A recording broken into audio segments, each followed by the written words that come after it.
সফলতা না বিফলতা মানুষ হওয়া যায় আসলে কথা, সব মিলে ভালোই আছে।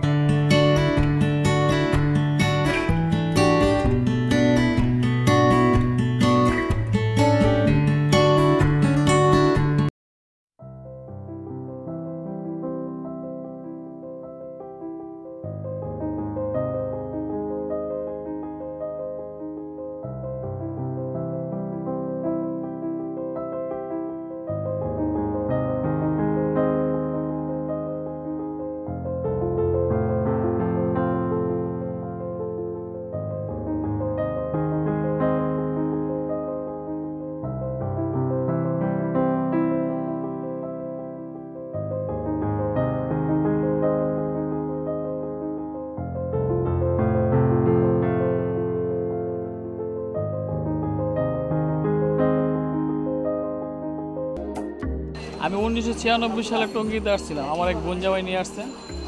সেই জায়গায় আমি একটা চার দোকানে বা ছিলাম। ওই দেখবো না আমার চার দোকানে আমি যখন ভালো ছোটো ছেলেবেলায় ভালো ছেল বা কথাবার্তা শুই না, এক মুদি দোকান আমাকে নিয়ে গেছে।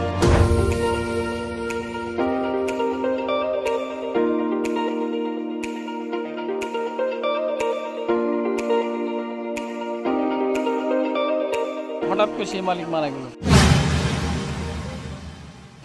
মারা যাওয়ার পর দোকান সে ছেড়ে দিল। তো মোহাম্মদপুর টাউন হল ব্যবসা করতো দুদু মিয়া করে নাম, ওই যে পাশের দোকান আছে। উনি আবার আমার দোকানতে বাজার সদাই করতো, এখান থেকে যায় সে ওনার সাথে পরিচয় হয়েছে। পরে কথা তাহলে তারা আমার দোকানে চলে, তার ও ছিল আমি এই মোহাম্মদপুর আসছি। আমার উদ্দেশ্য ছিল যে কিছুদিন কাজ শিখি, তারপরে এটা তো ছোটো চালান লাগে, মুদি দোকানে তো বড় বড় টাকা লাগে, এটা অল্প ব্যবসা, বাপের কিছু ছিল না। আমার বাবা অভাবী ছিল, সে আমাকে লেখাপড়াই করাতে পারে, লেখাপড়ার ইচ্ছা ছিল। যাই হোক, এখন তো জীবন বেঁচে নিতেই হবে। তাই যে নিজের ব্যবসা করবো বলেই আমি এই সবজির ব্যবসাটা আমি শিখছি, যে এটা দিয়ে আমি উপর দিকে উঠবো।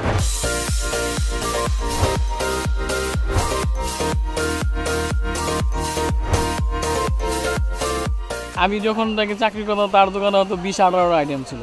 তা আমার ইচ্ছাই ছিল যে আমি উপর দিকে উঠবো, এবং কি আমি আমার দোকান থেকে যাতে কাস্টমার ফেরত না দিতে পারে সেইভাবে আমি সব কিছুই রাখি। এক বড় ভাই আছে, রাতটা 11টার দিকে চলে যায় বাজারে মাল কেনার জন্য।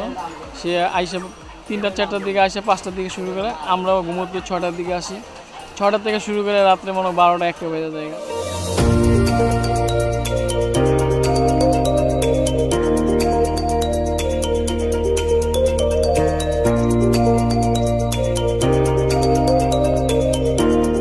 আমরা কারণ বাজার থেকে মূলত নিয়ে আসি, কারণ বাজারে সব কিছুই পাওয়া যায়। আর অন্য অন্য বাজার যেমন রায়ের বাজার ওগুলোতে সব আইটেম পাওয়া যায় না।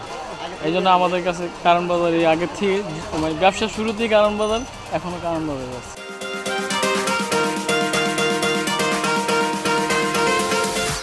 শুনতেছি সিটি কর্পোরেশন নাকি এটা ফাঁকা করবে এবং সব ভেঙে দিবে।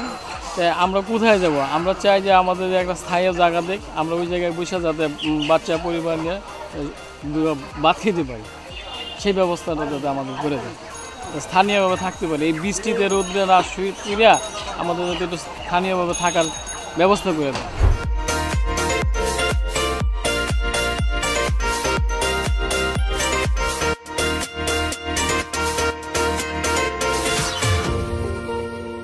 সব কিছু মিলিয়ে যে আল্লাহ পাক ভালোই রাখছে, এটা শুকরিয়া আদায় করতে হবে। সফলতা না বিফলতা মানুষ হওয়া যায় আসলে কথা, সব মিলিয়ে ভালোই আছে।